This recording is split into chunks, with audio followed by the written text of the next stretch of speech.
Hello friends, welcome back to my channel. मी ऋषाली. माझ्या YouTube चॅनलमध्ये तुम्हा सर्वांचे खूप मनापासून स्वागत. तर आता गणपती स्पेशल सिरीज आपली इथं संपलेली आहे. तुम्ही 5 भाग बघितला असेलच, नाही बघितला तर लिंक डिस्क्रिप्शन बॉक्समध्ये देते, तिथून तुम्ही बघू शकता.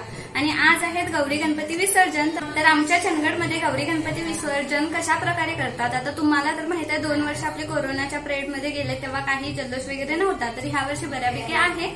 तर तुम्हाला मी दाखवते की गौरी गणपती विसर्जन कसं करतात.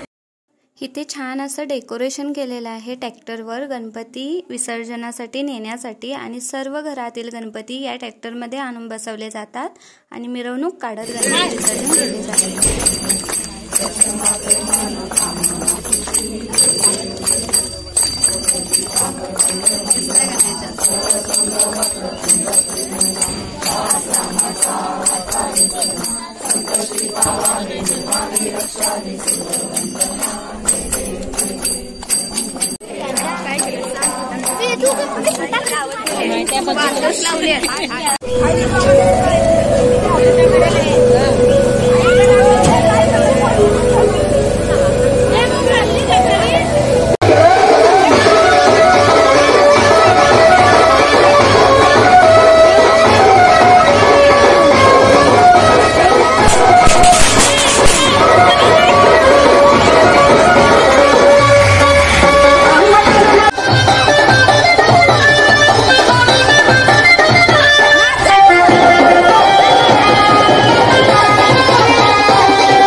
चंदगडमधील बरीच मंडळी ही डोक्यावरून गणपती विसर्जन करतात. प्रत्येक गल्लीतील ही लोक डोक्यावरून गणपती नेताना या प्रकारे दिसतात. ते बघून खूप छान वाटतं.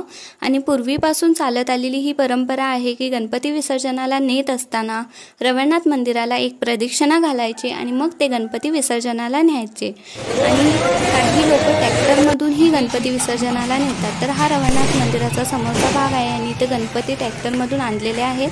आणि इथं तुम्हाला गुरव काका हे घंटीनाद करताना दिसतात. तर ही पूर्वीपासूनची प्रथा आहे आणि ही दरवर्षी याच प्रकारे केली जाते.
नाहीत का?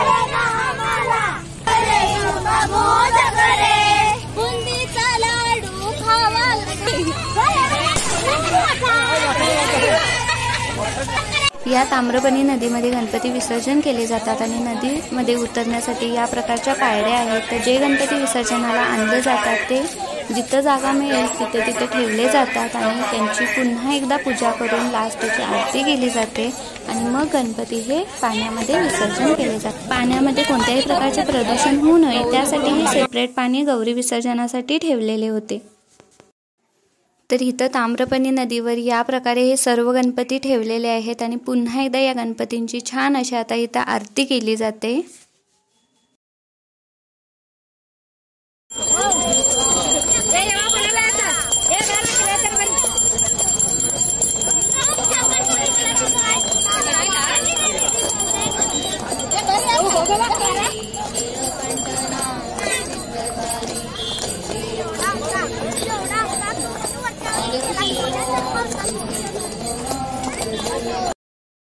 तर इथं गणपती विसर्जनासाठी थोडी लोक नदीमध्ये गेलेले आहेत आणि प्रत्येक गणपती हा त्यांच्यापर्यंत सोपवला जातो आणि तो व्यवस्थित असा विसर्जन केला जातो.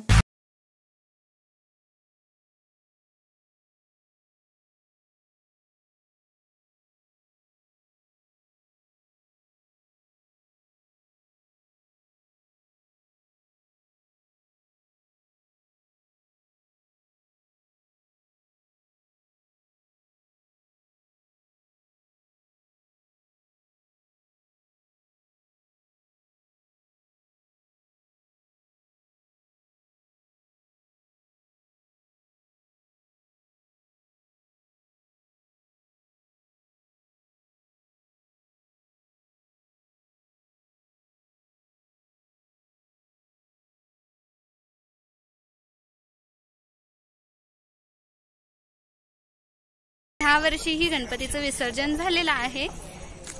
तर मी बघितला असालच. तर दरवर्षी आमच्या चंदगडमध्ये याच प्रकारे सर्व गणपतींचे विसर्जन ताम्रपणी नदीमध्ये होत असते. तर आजचा ब्लॉग तुम्हाला कसा वाटला हे मला कमेंटमध्ये सांगायला विसरू नका. आवडला असेल तर लाईक करा, तुमच्या फ्रेंड्स फॅमिली सोबत शेअर करा. तर भेटू पुन्हा अशा एका छानशा व्हिडिओमध्ये. तोपर्यंत मस्त रहा, खुश रहा, आनंदात रहा.